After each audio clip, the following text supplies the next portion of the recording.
Summary of A Portrait of the Artist as a Young Man by James Joyce. The first scene of the book focuses on little Stephen, who looks at his father as he tells him a ridiculous fairy tale. Stephen's thoughts and memories jump all over the place, from the woman selling candy on the street to the warm smell of his mother to the brushes used by his teacher Dante to his neighbor Eileen. Stephen is in his first year at Clongowes in the next scene. He is playing outside with the other boys and longs for the warmth and quiet of study hall. The next morning, he wakes up with a cold and spends some time in the hospital, where he learns that the Irish rebel Parnell has died. Stephen comes home for the holidays after a few months. He hears his family yelling at each other about Parnell and the Catholic Church. He is shocked to learn that two of his friends were caught doing something sexual with upperclassmen when he gets back to school.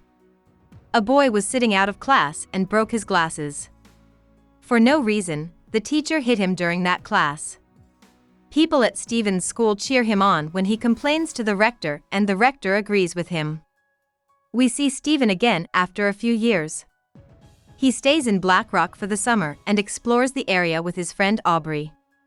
He reads The Count of Monte Cristo and walks around aimlessly. Soon, Stephen's family has to move to Dublin because of money problems.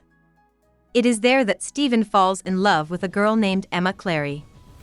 After the party, they take the tram home together, and Stephen writes her a love song. The book jumps ahead a few years again. This time, Stephen is a star student at Belvedere, where he is known for being very serious and hardworking. His writings that are just a little bit radical have been getting him into some trouble with his teachers and friends. He has fights with his friends and is in a school play as a strict teacher. Later, Stephen takes a sad trip to Cork, the city of his father. While there, he worries about his sexual desires, how little he cares about other people, and how his childhood is ending.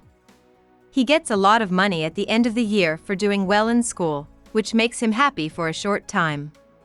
Once he spends the money on family and friends, he starts to feel bored and sad again.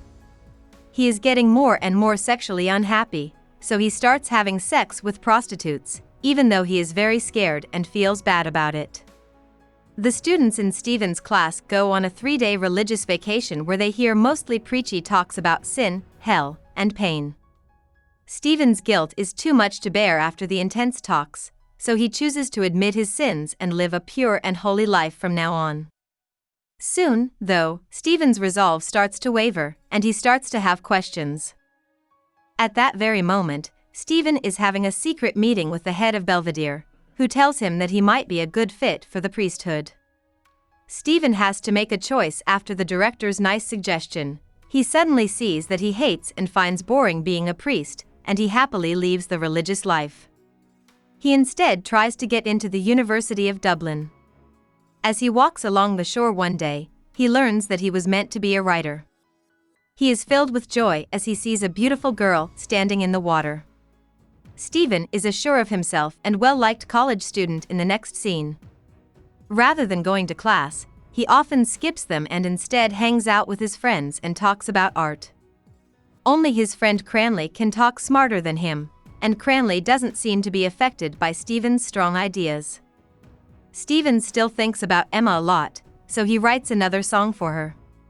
In the last few pages of the book, which are like diary notes, Stephen writes with joy about leaving Ireland to become a writer. About the author. James Joyce was the oldest of 8 children in a big Catholic family that was poor. He went to Clongowes Academy, a school run by the strict Catholic Jesuits, when he was still young.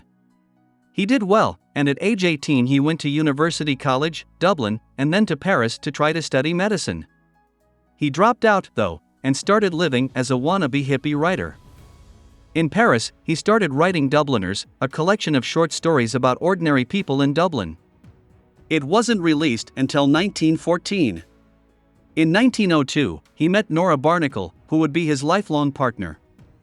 That life was mostly spent in captivity, on the run, and traveling, mostly between Paris, Trieste, and Zurich. Joyce was always poor, so he worked wherever he could. He was a teacher, a bank clerk, and even the boss of a movie theater. During this time, he worked on his different writing projects, such as rewriting Dubliners, writing his autobiography A Portrait of the Artist as a young man, and gathering information for Ulysses, which would be his most amazing and long-lasting work. As his work appeared in more and more magazines, his fame grew. When Ulysses came out, it made him one of the most well-known writers in the world. Finnegan's Wake, a controversial book that was his last, took Joyce's creative style to a new level. Joyce was known as one of the most important writers of the 20th century when he died in 1941. Hope we summarized it fully and you liked it. Please hit the like button and subscribe to our channel so that we are motivated to create more videos.